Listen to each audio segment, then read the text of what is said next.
So, I want you to try and imagine a universe where the absolute most powerful beings around, they aren't wielding like high-tech blasters. Right, no laser swords or anything like that. Exactly. They aren't casting spells with ancient magic wands, and they definitely aren't relying on some random genetic mutation to bend space and time. Which is, usually the go-to for this kind of setting. It really is. But instead, imagine a cosmos where the highest authority, the ultimate source of physical and cosmic power, is drawn entirely from prayer. It completely reframes our baseline expectations of a sci-fi universe, doesn't it? Oh, 100%. Because we are just incredibly conditioned to view futuristic power as, mechanical or maybe biological. But in this setting, the core mechanism that turns the actual gears of the universe is spiritual endurance. Yeah, in traditional science fiction, you usually have this strict binary, right? You have the realm of faith and philosophy tucked away in one corner, and then you have the hyperdrive engines and plasma rifles over in the other. And rarely do those two corners ever actually meet. Never. But what happens when those two things are actually the exact same thing? Like, what happens when theology is literally the physics engine of reality? That is exactly what we're getting into today. Right, and that is the mission of today's deep dive. We are exploring this truly fascinating self-published speculative fiction collection from 2023. It's called The Neo-Transcendentalists, The Way of Domineering by a Detroit-based author, Norman Plant. And just to set the stage for you listening, we are looking at a book that tackles some incredibly heavy, complex themes. Yeah, it does not pull its punches. Not at all. The narrative dives directly into profound racial trauma, centuries of historical oppression, and very specific, deeply rooted religious paradigms. So as analysts, we really have to step back from our own modern political debates to see what Plant is doing mechanically as an author here. He's taking very real, highly charged history and weaving it into the foundational lore of his universe. Exactly. It's the raw material of the world building. And to be crystal clear with you, our goal today is not to endorse the political, social, or religious viewpoints of the text. And we aren't taking sides on the real-world history it references either. Right. Our job is just to impartially unpack the narrative architecture. We want to look at the highly original concepts this author has built and really understand exactly how they function to drive the story forward. Because the mechanics of this universe are genuinely worth examining. The overarching tension that drives everything in this collection is that it sits squarely within the genre of Afrofuturism, but it completely upends one of the biggest unspoken rules of that entire genre. Oh, completely shatters the mold. Okay, so let's unpack this. Because to understand how Norman Plant breaks the rules, we probably need to establish what the baseline rules normally are. Makes sense. So if we look at the traditional definition of Afrofuturism, what are we usually talking about? Well, at its foundation, Afrofuturism uses science fiction, fantasy, and speculative futures to reclaim Black history and identity.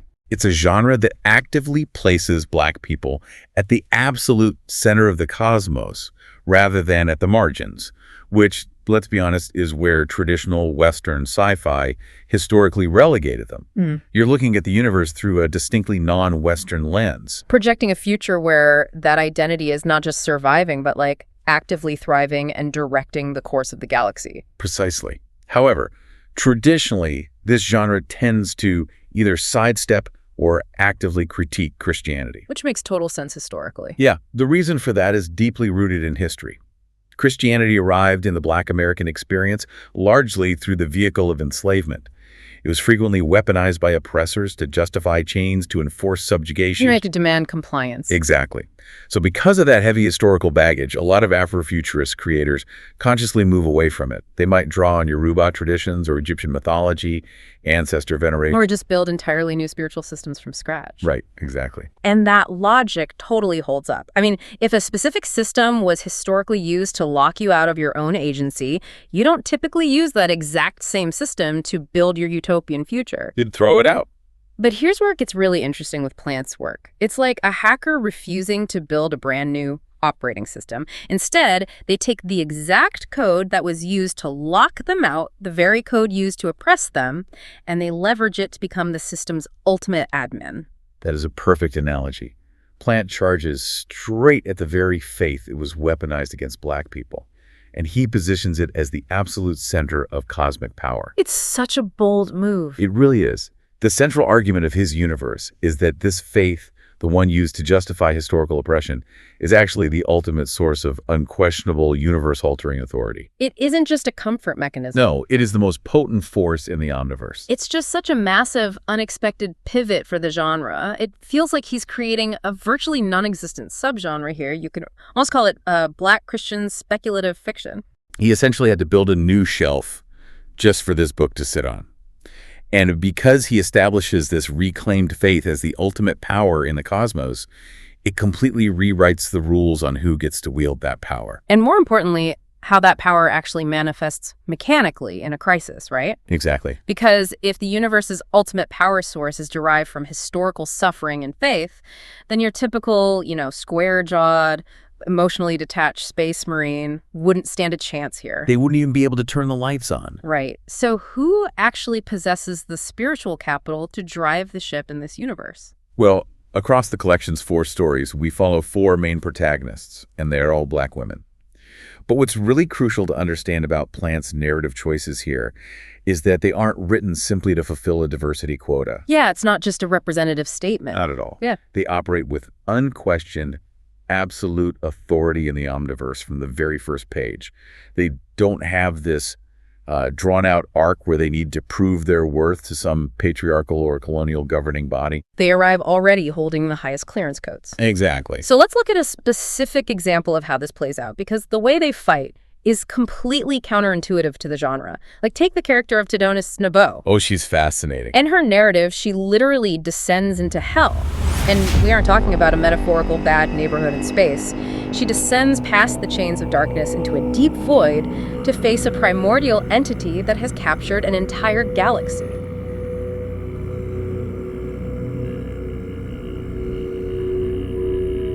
Yes, and in a standard space opera, this is the exact moment the hero pulls out the glowing sword or, reroutes the ship's power cord to blast the villain into stardust. But Tidonis doesn't do that. She defeats this ancient cosmic evil by repenting. Right.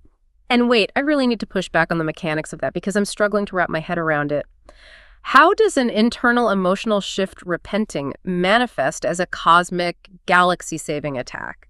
Like, how does feeling sorry blast a primordial entity? Well, what's fascinating here is how Plant treats the internal world as a physical ecosystem. Tidonis realizes that she is carrying a secret hatred inside herself. Okay. And in this universe, internal darkness or unresolved hatred acts like static on a radio frequency. It literally blocks her connection to the ultimate divine power. Oh, I see. So by repenting, by being brutally honest about her own internal flaws and relinquishing that hatred, she clears the conduit. Her vulnerability suddenly allows the full, unfiltered power of what they call the God reality to flow through her. Wow. And that overwhelms the primordial entity. Exactly. She doesn't outpunch the villain, she out-aligns it. Let me play devil's advocate for a second, because that completely subverts how we consume hero media. I mean, in almost all modern storytelling, we are taught that heroes are strong despite their trauma. Right, the tough exterior. Yeah, the trope is that they push the pain down, they build armor around it, they ignore the bleeding to save the day. But Plant is saying the armor is actually the problem. Yes, absolutely. These characters are victorious through their wounds. The wound isn't something to hide or overcome. The wound is the actual mechanism they use to win. That is the core operating logic of Plant's heroes. And you see it brilliantly executed with another character, Ristet Quipnetsitzer. She is described as short, highly emotional, and she comes from a species that her homeworld openly considered to be lesser. Oh. Yet she is the one who survives 6,000 cycles entirely alone in a pocket universe. Let me stop you there, just so we are all on the same page. What exactly is a pocket universe in this context? Think of a pocket universe as a self-contained bubble of reality that exists outside of normal space and time. It's essentially a cosmic, solitary confinement cell. Okay, that sounds awful. It is. And she endures this total isolation for 6,000 cycles to free a civilization that literally nobody else could reach. 6,000 cycles. I mean, that level of isolation would break almost anyone in traditional sci-fi. Your typical stoic, unfeeling hero would probably just crack under that pressure. Exactly. And that is Plant's entire point. A rigid, stoic character would snap. Ristet survives precisely because she is emotional. Her emotional fluidity allows her to bend without breaking. So her perceived weaknesses are her strengths. Right. Her deep capacity to feel, her status as a marginalized being, those are the exact traits that give her the spiritual elasticity and endurance to pull off a massive cosmic rescue.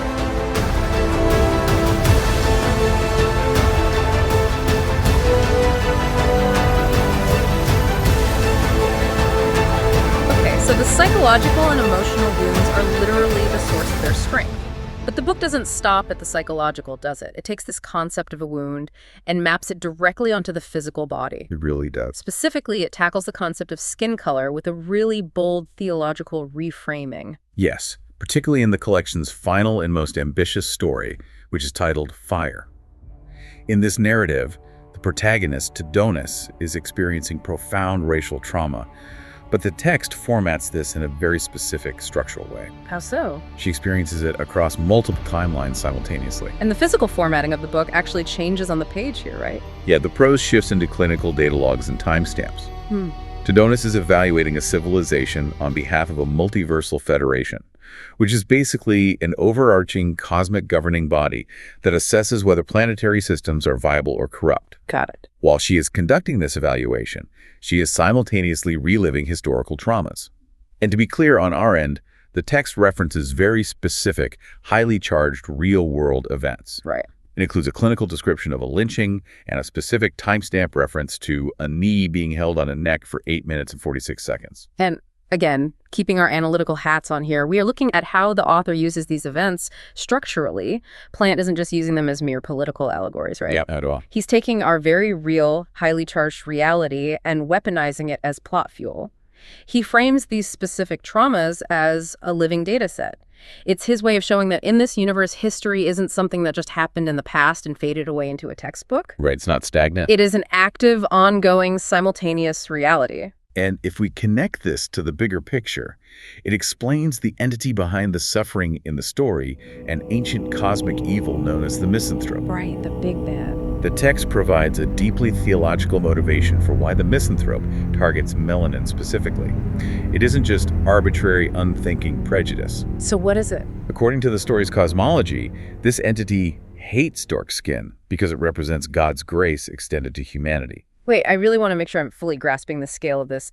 The physical trait that has been the target of centuries of real-world oppression and violence is, in this fictional universe, the literal, undeniable mark of divine favor. That is the exact subversion Plant is making. Yeah. The misanthrope and the ancient spirits aligned with it sought that specific grace for eons, but they were denied it. Why were they denied? Because grace requires the capacity to evolve, to be forgiven, and to change things these static primordial spirits just cannot do. No. So their historical hatred and targeting of melanin is actually born out of profound cosmic jealousy. They deeply resent the spiritual capacity that humanity was given. So what does this all mean for you listening? I want you to try and imagine experiencing time non-linearly the exact way Donis does through these data logs. It's a lot to wrap your head around. It really is. If all of history, every triumph, every horrific injustice happens at once and is measurable right now as clinical data, how does that fundamentally change the way a civilization deals with systemic injustice? You can't just brush it off and say, well, that was a long time ago, let's just move on. Right, because it's actively happening right now in the telemetry of the universe. Exactly. It completely removes the ability to deny it or look away. The past is the present. Which naturally leads us directly into how this universe functions on a mechanical, nuts and bolts level.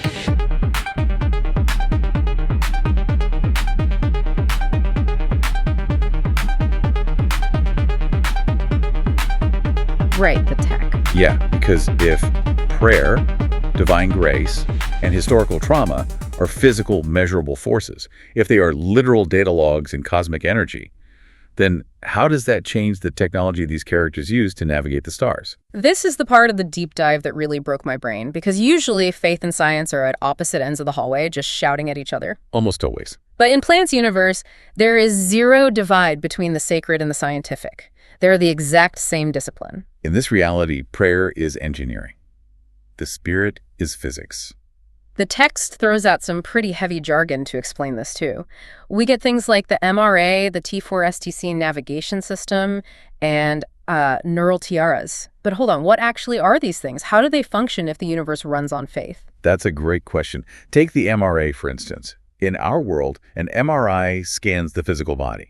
In plants' world, an MRA acts like a magnetic resonance amplifier for prayer. Oh, that's clever. Right. It measures and focuses spiritual intent.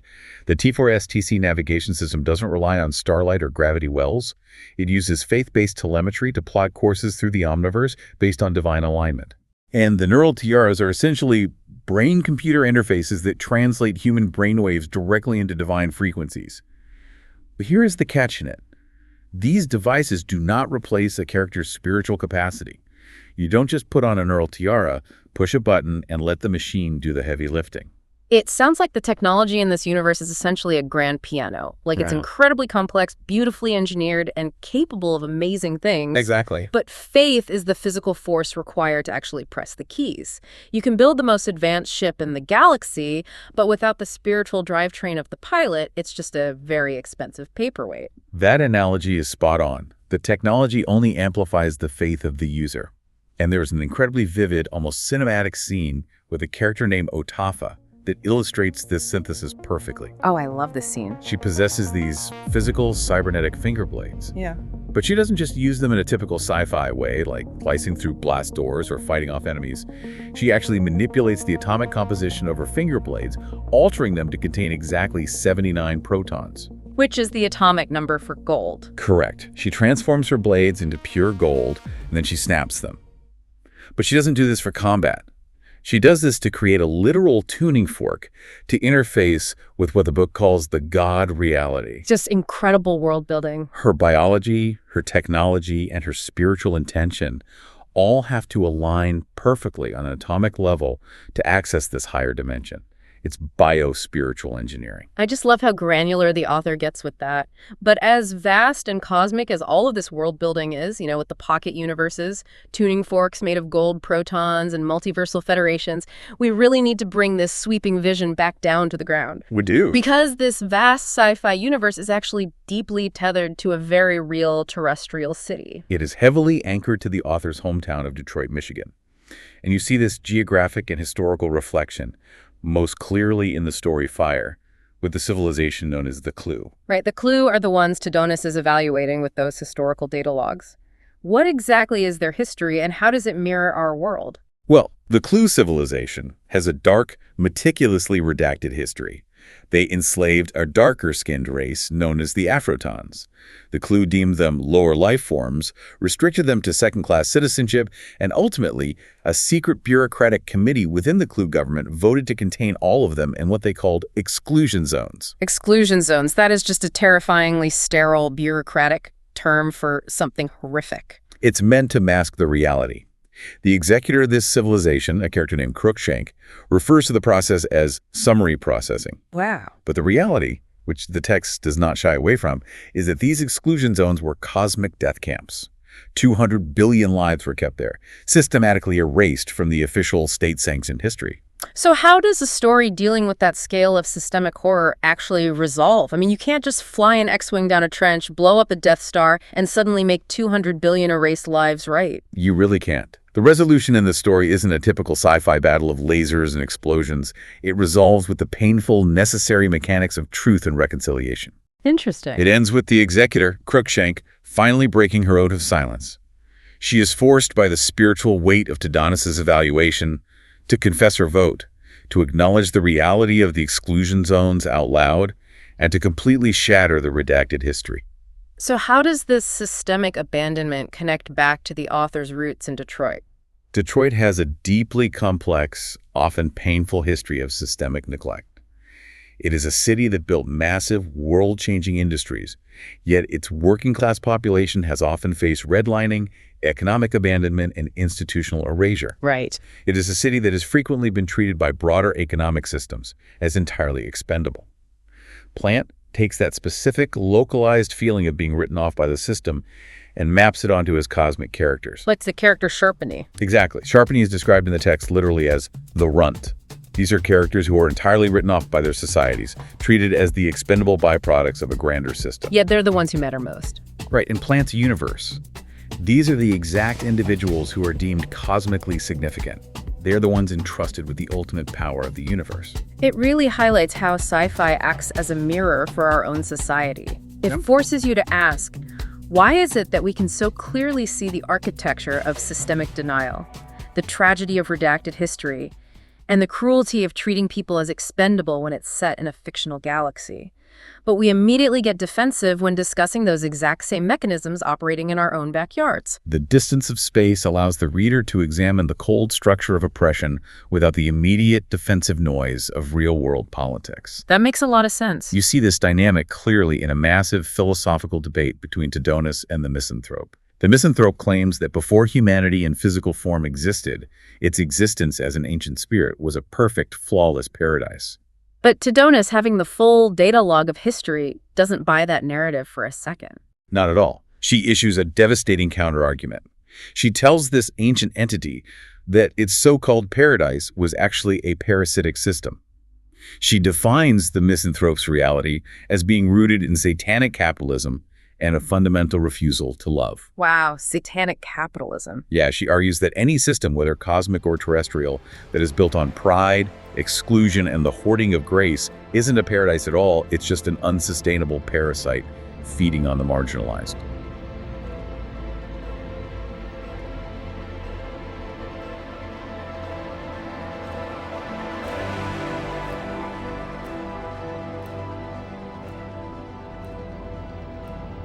Okay, let's bring all of these threads together.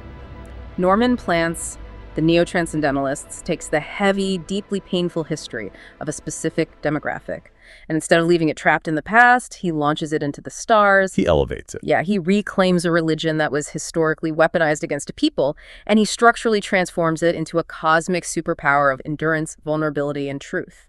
He has engineered a universe where the very things that our real world often discards or punishes, like vulnerability, emotional wounds, dark skin, the marginalized populations, are the actual conduits for divine power. It's brilliant. It really challenges the reader to completely dismantle their assumptions and look at faith, technology, and history through an entirely unfamiliar speculative lens.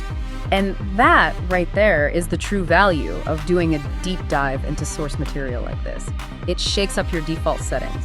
It proves that the stories we tell about the future can fundamentally change how we process the past. Absolutely. Which leaves me with a final thought for you to chew on today. We spent a lot of time discussing how, in the book, physical traits and past traumas are literally transformed into the very tools needed to unlock the universe. It makes you wonder, if you were to view your own life through this neo-transcendentalist lens, what perceived weakness or past wound of yours might actually be the exact tuning fork you need to interface with your highest potential.